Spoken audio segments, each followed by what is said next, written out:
The Democrats are required to open the government. They keep saying Republicans are in charge of government. We aren't, not in the Senate. 60 votes control the Senate, not a bare majority. And so point number one, Democrat votes are required to open the government. I kept hearing from this guy who looks a lot like Donald Trump, who's that guy's boss, he's the mouthpiece for that president.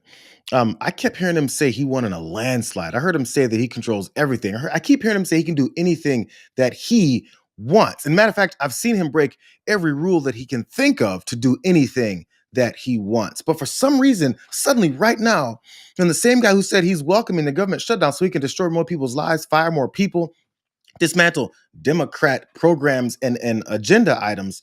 The guy who said all of that suddenly has no power. I'm gonna let him talk a little bit more extensively about, how he's not in power, but also extra excuses as to reasons why they can't do anything about this. But even during the government shutdown, House committees could still meet, there could still be markups, there could still be oversight hearings, bills could still come to the floor. So why not do that rather than have members back home in their districts? Why not bring them back and do the work that they were elected to do? There cannot be a regular legislative session so long as the government is closed and Americans are feeling so much pain. We won't do that. Now, in the meantime, Republicans, I don't know what the Democrats are doing other than publicity stunts, but I can tell you the House Republicans are doing some of the most meaningful work of their careers. They're in their districts working around the clock with their constituents, helping them not only to negotiate the crisis that's been created by this Democrat shutdown, but all the other matters that they need to attend to. And I'm hearing from them individually.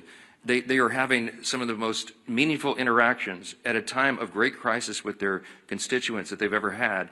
And that's really, really important. So I don't want to pull them away from that work right now when their insight and their counsel and their assistance and those of their staff, who, by the way, aren't getting paid soon, that is most essentially needed right now back home. Mike Johnson wants people to believe that he sent all of the members, his Republican members, back home to do the most meaningful work that they've ever done.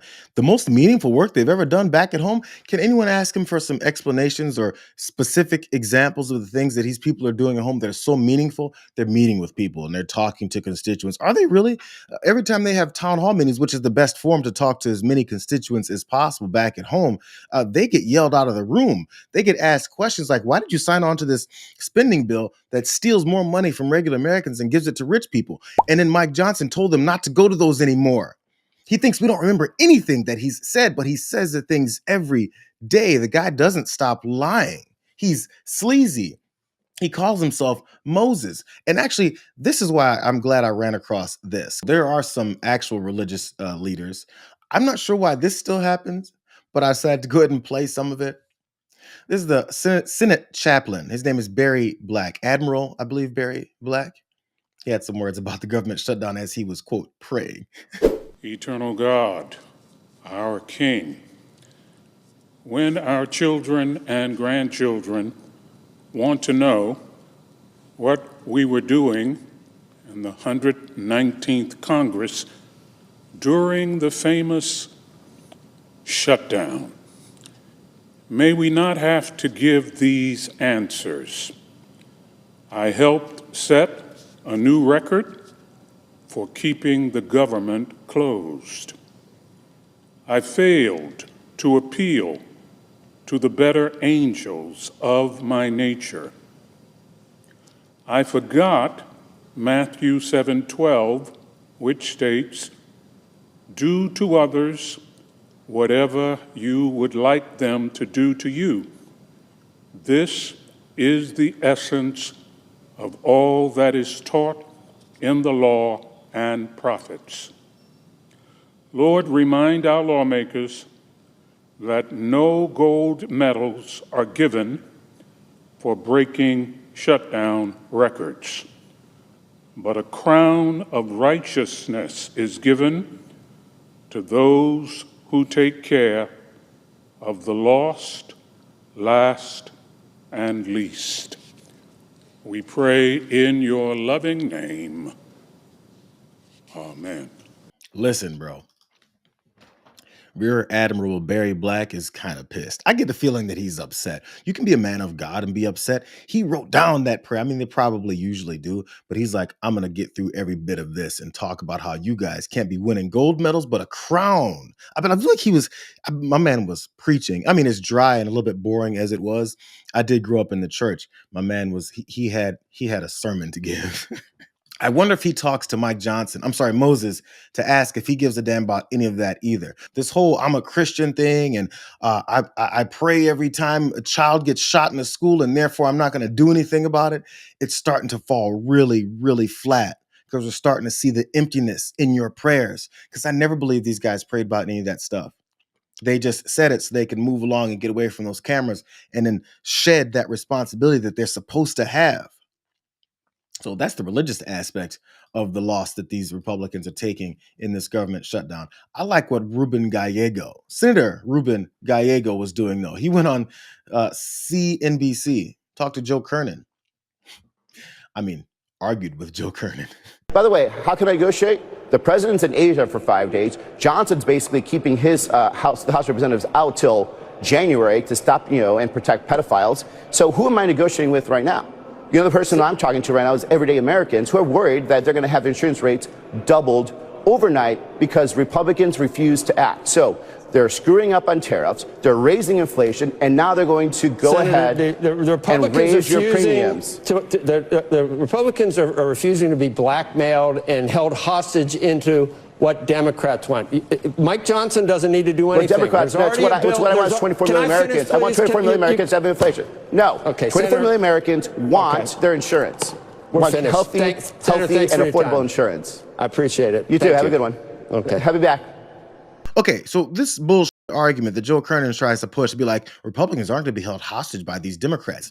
It's time to go back and start talking about, this is why this stage has been set. Ruben Gallego can bring up the 24 of the millions of Americans that are dealing with the fear that they've now got in their hearts about what they're going to do next.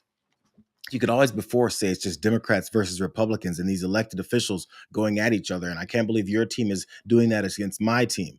These talking points that you can go through and talk about what's happening between a couple of politicians falls flat when you can then bring up the number of Americans, the people who vote your ass in, the people who pay taxes in this country aren't feeling so good about what it is that's happening.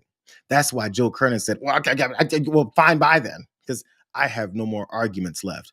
That's why this party, this MAGA party, is losing this argument because your president is attacking more people. I'm not sure how they didn't see that coming. Like it makes it really easy. Here's Representative Jason Crow, another Democrat. Listen, Democrats have already decided to come to the table. That was on day one. We've always been at the table. They have literally, ineffectively shut the doors and shut us out. Donald Trump himself said, don't deal with the Democrats. Don't even talk to them. He went on Fox and Friends and said that specifically. That was his order to Mike Johnson. So I have been here for 7 years now. Every single year, we've passed a bipartisan funding bill when we've passed it, and that is the only way out, right? It has to be bipartisan, and it also has to have guardrails in place because of what this president has shown himself to be and to do in the last 10 months, which is disregard Congress, disregard the law, spend money however he wants to spend it. Right? I have an obligation to my constituents and to this country and Constitution not to give a blank check to a president who's willing to spend money however he wants. That's not how the Constitution works. So we are here. Our door is open. We're ready to negotiate. That is the only way out of this. But Donald Trump has to come home from his overseas trip. He has to stop focusing on the plans and the blueprints for his $200 million ballroom. He has to stop buying $170 million of jets for Kristi Noem. He has to stop wasting all the money that he's wasting, buying cattle from Argentina to bail out one of his strongman friends and undermine the U.S. cattle market. He has to stop all of that, and he has to tell Mike Johnson to come to the table so we can fix this. When your leader does this many despicable things to the American people, and your job as Mike Johnson and the rest of this MAGA Republican Party is to keep sanitizing it, you run out of options. You run out of excuses. It's very easy to bring up Kristi Noem's 2 jets. It's very easy to bring up Donald Trump's constant golf trips. It's very easy to bring up the fact that he's trying to build this $300 million bunker underneath the White House where he's going to go hide out while he bombs the country. All I'm saying is when you're dealing with a guy who this Republican Party from the beginning said he's a disaster, and then you become a disaster with him, I don't know how you don't see yourself losing this battle. Now, people like Josh Hawley, another Republican, he's in Missouri, he's a senator. This is their next stage of trying to figure this out. This is on his own page. He said Hawley introduces legislation to fund food stamps and farm programs during government shutdown. Wow, that sounds good. Republican Josh Hawley, who's, usually really bad on things. This is the post. Since the Democrats refuse to fund the government, I'm introducing legislation to reinstate SNAP benefits immediately, even during the government shutdown. Missourians shouldn't go hungry because of the left's incompetence. Our kids deserve to eat. So as you can see, Josh Hawley's plan here is to try and do something to save so many of his poor constituents from dealing with the issues that his president has laid upon them, because part of these cuts that they all celebrated and made as soon as Elon Musk's dumbass came in and started slashing and spending, as they've been doing ever since this MAGA administration got started, their people are suffering. And he has to find a way to, first off, address that, help them so he doesn't look bad, but then also still blame Democrats. It kind of sucks to be in that position. He's been in that position before. As soon as I saw him post that, I was like, I remember when Josh Hawley was begging Kristi Noem, 2-jet Kristi Noem, for some FEMA assistance, because again, Josh Hawley represents poor Missourians. Commit to helping for those 3 major disaster declaration requests that are pending. Will you help expedite those, Secretary Noem, and get those in front of the president, get those approved? We are desperate for the assistance in Missouri. Yes, absolutely. Thank Make you. sure the application gets to the White House as soon as possible. Fantastic. Thank you. And can I also have your commitment that if and when the president approves a major disaster declaration for this storm that just happened on Friday in St. Louis, will you expedite as much as possible FEMA individual assistance for those who qualify for it in the St. Louis area? Yes. And I want to tell you just how important that is, because as I toured these streets and walked and talked to the residents, what I heard over and over is many of these folks don't have insurance. Yeah. Many of these folks, they either got their homes from a family member, or they bought them from a family member, so they don't have a mortgage on the property, and therefore they don't have homeowners insurance. So, as you know, having been a governor, in many instances, FEMA assistance is going to be the only assistance. Isn't it weird how Josh Hawley's poor constituents that have no insurance, that have homes that were handed down, that are living out of trailers, isn't it weird that suddenly they should be helped out, and assistance was his favorite word? Assistance, assistance, assistance, assistance. Suddenly assistance is something that the American people deserve. I'm sorry, only Josh Hawley's constituents deserve, where he begged Kristi Noem for some help after Donald Trump ran on raiding FEMA and all of its funds and saying, F you to all of you guys. I'm sorry, he said all of you blue state people, because they've convinced themselves that they're better than someone else when they're in the exact same situation, and in many cases, worse situations than the people that they're looking down on.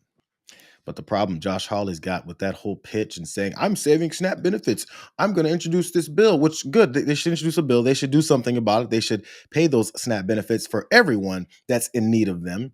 The problem is his own party keeps kicking him in the nuts. The leader in the Senate, John Thune, says, we'll have conversations with our members about steps we'll be taking forward. But my view is, you want to pay SNAP recipients? Open the government. It's not complicated. He also said that the administration is looking at what they can do legally and what they have the capacity to do to pay SNAP beneficiaries. He talked to Trump last night. It sucks for you there, Josh Hawley, when you post about how the Democrats won't let you do anything so you can introduce this. But your buddy, who's the leader of your party in that same body that you belong to, said, man, please, we're not doing that. It's almost like, their true colors for Republicans is that they never give a damn about any of this. And the folks who act like they do, like Josh Hawley, they're acting like they do so that they don't feel the political consequences. And I'm sure both parties have a lot of blame to go around on this. The problem is the policies are either really bad or really, really bad, because these Republicans control this.